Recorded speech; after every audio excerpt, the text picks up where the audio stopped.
जम्मू कश्मीर के एलजी मनोज सिन्हा ने कहा कि कुछ लोग बेदखली मुहिम का हवाला देकर झूठा प्रोपेगेंडा कर रहे हैं। उन्होंने कहा कि सरकारी जमीन पर कब्जा करने के लिए अपने ओहदे का गलत इस्तेमाल करने वालों को बख्शा नहीं जाएगा। एलजी ने वाज़ेह किया कि गरीबों को इस मामले में परेशान होने की कोई जरूरत नहीं है। कश्मीर अगर देश आत्मनिर्भर हो रहा है तो जम्मू कश्मीर को भी आत्मनिर्भर होना पड़ेगा, होना चाहिए।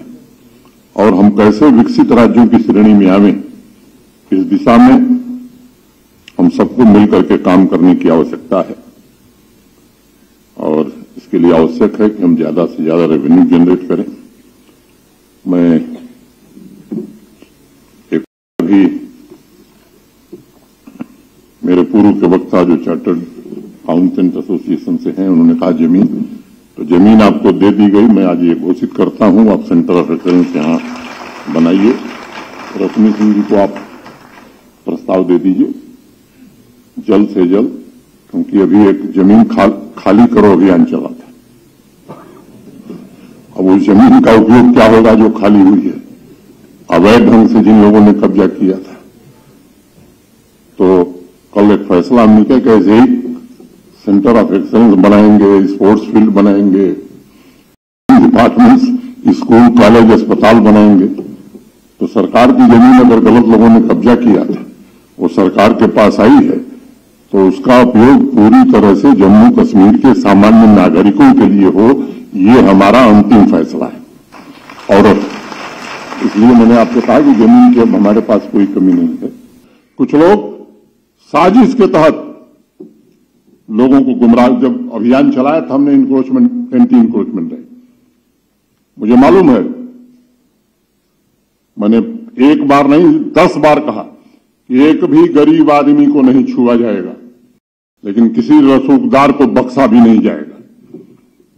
जिन लोगों ने पदों पर रहते हुए कानूनों का दुरुपयोग करके अपने अपने परिवार की भलाई के लिए और सामान्य जनता के हितों को गिरवी रख करके जम्मू कश्मीर को बंधक बनाया था, वो समय अब समाप्त हो गया है। आम आदमी की आवाज सुनी जाएगी, आम आदमी के हक में फैसले लिए जाएंगे। एलजी मनोज सिन्हा ने अपने फैसलों का दिफा किया है। मनोज सिन्हा ने सियासी लीडरों के तबसरों पर अपनी बात रखी। बेहतर होता कि सियासी लीडर यह फैसला मुंतखब हुकूमत पर छोड़ देते। एलजी का कहना है कि जम्मू कश्मीर के कई इदारों ने इस सिलसिले में करारदादें पास की हैं और आइन इसकी इजाजत देता है। दिया हुआ है और कई चुनी हुई संस्थाओं ने प्रॉपर्टी टैक्स लगाने के समर्थन में प्रस्ताव भी पारित करने शुरू कर दिए। और जैसा मैंने बताया कि 40% ऐसे लोग हैं जिन पर कोई टैक्स नहीं है, जो शहर में रहते हैं। ग्रामीण क्षेत्र में रहने वाले लोगों पर कोई टैक्स नहीं है। जितनी धार्मिक संस्थाएं हैं, चाहे मंदिर है, मस्जिद है, गुरुद्वारा, उस पर कोई टैक्स नहीं। और लगभग उतने ही 40% ऐसे लोग हैं जिनको वर्ष भर में 1000 से कम देना है। तो 80% लोगों पर तो टैक्स है ही नहीं है, एक तरह से मैं कहूं। हाँ, ये कुछ लोगों पर गया, और वो भी बाकी शहरों से आप तुलना करेंगे, मैं दिल्ली, चंडीगढ़, बंबई की बात नहीं कर रहा हूं, शिमला से अगर तुलना करेंगे तो उसका 1/10 से भी कम टैक्स लगाया गया है। 900 करोड़ रुपया हर साल हम अर्बन लोकल बॉडीज को देते हैं। मैं जम्मू कश्मीर के सामान्य नागरिकों से निवेदन करना चाहता हूं कि वो इसमें आगे आवें। और एक बात हमने कही कि उस पैसे को सीधे उसी म्यूनिसिपैलिटी या कारपोरेशन के खाते में जमा किया जाएगा और हमारे शहर इंजन ऑफ ग्रोथ बने, इसके लिए कदम उठाया गया है। और मुझे लगता है कि जम्मू कश्मीर के विकास में इसका अपना योगदान होगा। प्रॉपर्टी टैक्स का पस मंजर बताते हुए जम्मू कश्मीर के बीजेपी सदर रविंद्र रैना ने कहा कि साल 2012 के दौरान उमर अब्दुल्ला के दौर हुकूमत में प्रॉपर्टी टैक्स लागू करने की बात हुई थी और यही तजवीज साल 2017 में भी दोबारा असेंबली में लाई गई थी। असेंबली से मंजूर होने के बावजूद कुछ सियासी मजबूरियों के चलते तजवीज पर अमल दरामद नहीं हो सका।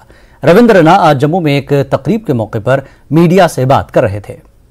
2012 में उमर अब्दुल्ला साहब की सरकार में भी डिस्कस हुआ था, ठीक है, उन्होंने लगाया नहीं था। और 2017 में तो उस वक्त की गठबंधन सरकार ने इसको पास किया था। चूंकि पॉपुलर गवर्नमेंट्स के लिए ये डिसीजन लेना थोड़ा टफ होता है चुनी हुई सरकारों के लिए, क्योंकि वो आवाम के लिए ज़्यादा जवाबदेह होती हैं। उस वक्त असेंबली से पास करने के बावजूद ये अगर कानून नहीं गाया गया था। तो चुनी हुई सरकार के कभी कभी हाथ बंधे होते हैं, उसको ये देखना होता है कि वोट कहाँ से आएगा, कहीं वोट बैंक खिसक ना जाए।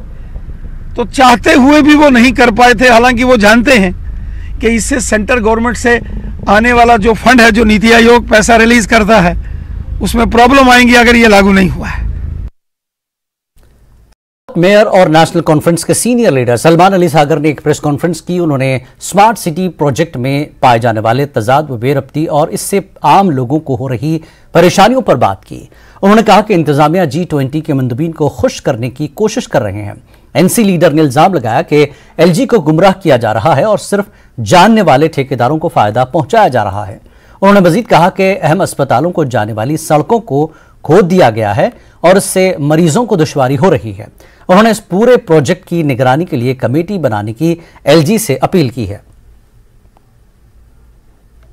अगर आप आज की मॉडर्न जो का प्रोग्राम देखेंगे जो अभी चल रहा है, ये सिर्फ रोड्स को तोड़ जोड़ने का काम चल रहा है, कुछ लोगों को कॉन्ट्रैक्ट देने का काम चल रहा है। और शायद G20 का जो हमारा समिट, जिसको हम वेलकम करते हैं, ये पूरे इंडिया में हो रहा है। This is proud movement for country की G20 यहाँ हो रहा है और हम उसको वेलकम करते हैं as an organisation. At the same time लेकिन जो तबाही शहर की हो रही है, ये किससे पूछ के हो रही है, कहां से हो रही है, क्यों हो रही है, क्या इसकी जरूरत थी।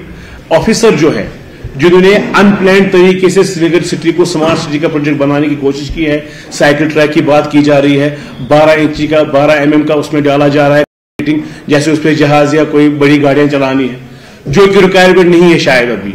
हमें यहाँ और भी बहुत सी रिक्वायरमेंट्स है। यहाँ लोग चावल के लिए परेशान है, यहाँ लोग बिजली के लिए परेशान है, यहाँ लोग घरों के लिए परेशान है, यहाँ लोग नॉर्मल रोड्स के लिए परेशान है। तो स्मार्ट सिटी अगर एयरपोर्ट से लेके यहां तक ही है तो फिर ठीक है, शायद ये कॉन्सेप्ट गवर्नमेंट के पास ही होगा।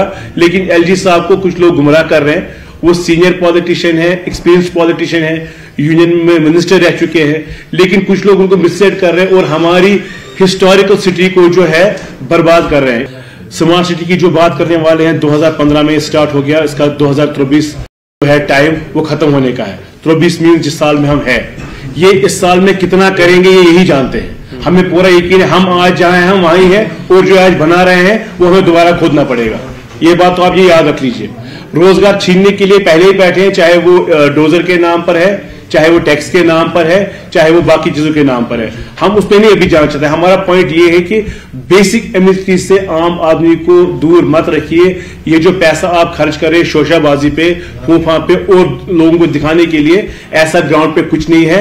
मैं आखिर में इल्तिजा करूंगा LG इंतजामिया से, LG साहब से, मेहरबानी करके अपनी एजेंसीज को इस्तेमाल करें और लोगों की पल्स देखें, क्योंकि इलेक्टेड रिप्रेजेंटेटिव तो है नहीं, उनकी तो बात आप सुनते नहीं। लीडर्स की बात, जो लोगों के रहनुमा, उनकी बात आप सुनते नहीं। अब अपनी एजेंसीज को प्लीज खड़ा करिए, उनसे फीडबैक ले लीजिए, उनसे देखिए लोग क्या बोल रहे हैं, आपको पता चल जाएगा हम कितना सच बोल रहे हैं। नेशनल कॉन्फ्रेंस का एक वफ्द अचन पुलवामा का दौरा किया। वफ्द ने मकतूल कश्मीरी पंडित संजय शर्मा के अहल खाना से मुलाकात की और ताजियत का इजहार किया। वफ्द की क़यादत NC सिला सदर पुलवामा गुलाम मोहिउद्दीन मीर ने की। उन्होंने संजय शर्मा की हलाकत पर अफसोस का इजहार किया। इस मौके पर मीर ने कहा कि कश्मीरी पंडितों की हिफाजत को यकीनी बनाना मरकज LG इंतजामिया के साथ साथ मकामी मुसलमानों की जिम्मेदारी है। उन्होंने मकामी मुसलमानों पर जोर दिया कि वो पंडित घरानों की हिफाजत करें और शरपसंदों पर कड़ी नजर रखें। इस मौके पर DDC मेंबर लेतर मुख्तार अहमद भी मौजूद रहे।